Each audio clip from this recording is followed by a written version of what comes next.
Jar के हवाले से अहम खबर यह है कि असासा जात रेफरेंसेस केस में समाअत हुई है। पनामा जेआईटी के सरबराह वाजिद ज़िया जो हैं वो अदालत में पेश हुए हैं। अदालत ने 12 फरवरी को असल गवाह के साथ दोबारा तलब कर लिया है। असासा जात केस रेफरेंसेस की समाअत हुई जिसमें वाजिद ज़िया जो है वो अदालत में पेश हुए। अदालत ने 12 फरवरी को असल गवाह के साथ उनको दोबारा तलब कर लिया है।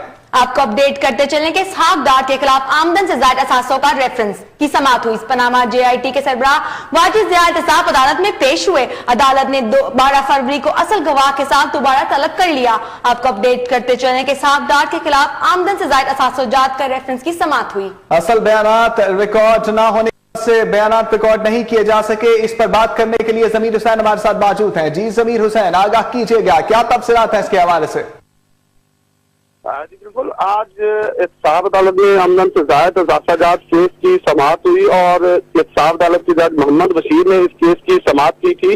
और आज बाकायदा तौर पर 2 गवाहों को तलब किया गया था, जिनमें वाजिद ज़िया जो कि जेआईटी के सरबराह थे, वो बड़े अहम गवाह थे, उनको तलब किया गया था। वो आज अदालत पेश हुए और अदालत को उन्होंने बताया कि मेरे पास एहतसाब अदालत के मामलात के हवाले से जो वॉल्यूम 1 और 9 की जो बात है वो मेरे पास असल रिकॉर्ड नहीं है।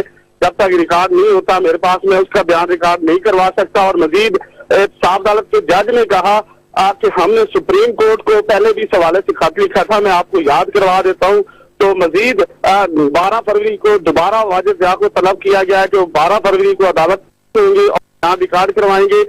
जबकि दूसरी जानिब जो तफ्तीशी अफसर थे नादर अब्बास, उनको भी तलब किया गया, लेकिन वो फौरी तौर पर वहां पेश ना हो सके। 1 घंटे का टाइम दिया गया कि 1 घंटे के अंदर अंदर वाजिद ज़िया जो तफ्तीशी अफसर है नादर अब्बास, उनको यहाँ पे पेश किया जाए। 1 घंटे बाद वो भी वहां अदालत पेश हो गए। इस केस की जो आज की समाअत थी वो 12 फरवरी तक के लिए मुलतवी कर दी गई। अब 12 फरवरी को वाजिद ज़िया दोबारा एहतसाब अदालत पेश होंगे और इस केस की कार्रवाई आगे बढ़ेगी। जी बताइएगा, अदालत ने इसहाकदार को भी तलब किया है, कोई डेट उनके हवाले से भी आई है? इसहाकदार की जहां तक बात की जाए तो इसहाकदार को इख्तियारी करार दिया जा चुका है, इसलिए इसहाकदार इख्तियारी करार दिए जा चुके हैं। जबकि उनकी आमदन से ज़ायद असासा जात जो दीगर है उन पे समाअत जारी। और वाजिद ज़िया जो कि जेआईटी के सरबराह भी हैं, वो बड़े अहम गवाह हैं, जिनकी बदौलत ये केस जो है आखिरी लम्हे तक और अपनी मंजिल की तरफ बढ़ेगा। लेकिन वाजिद ज़िया के बयान के बाद इस केस को आगे बढ़ाया जाएगा। दूसरी तरफ जो